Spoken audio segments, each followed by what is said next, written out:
కేంద్ర బడ్జెట్ లో రాష్ట్రానికి ప్రాధాన్యం ఇచ్చేలా రాష్ట్రంలోని ప్రాజెక్టులకు అవసరమైనవన్నీ నిధులు కేటాయించేలా చూడాలని టీడీపీ ఎంపీలకు ముఖ్యమంత్రి చంద్రబాబు నాయుడు సూచించారు. ఫిబ్రవరి 1వ తేదీన కేంద్ర బడ్జెట్ ప్రవేశపెట్టనున్న నేపథ్యంలో మంగళవారం ఉండవల్లి నివాసంలో చంద్రబాబు తెలుగుదేశం పార్లమెంటరీ పార్టీ సమావేశాన్ని నిర్వహించారు. ఈ సందర్భంగా సీఎం చంద్రబాబు మాట్లాడుతూ రాష్ట్రంలో నెలకొన్న పరిస్థితులను కేంద్రానికి వివరించి రాష్ట్ర అభివృద్ధికి అవసరమైన నిధులు ప్రాజెక్టులు తీసుకురావాలని ఎంపీలకు సీఎం చంద్రబాబు సూచించారు.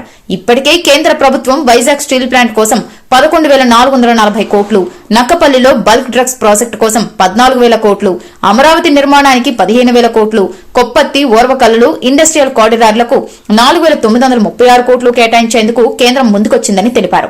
విభజన చట్టంలోని పెండింగ్ అంశాలను కేంద్రం దృష్టికి తీసుకువెళ్లి పరిష్కరించేలా చూడాలని ఎంపీలకు సూచించారు.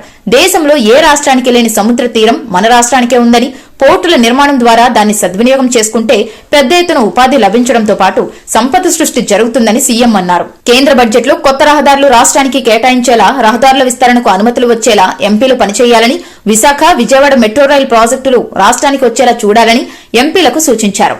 పార్లమెంటు నియోజకవర్గాల్లో గ్రామాల్లో నెలకొన్న సమస్యలపై పార్లమెంటులో లేవనెత్తి పరిష్కారానికి చర్యలు తీసుకోవాలని సీఎం సూచించారు.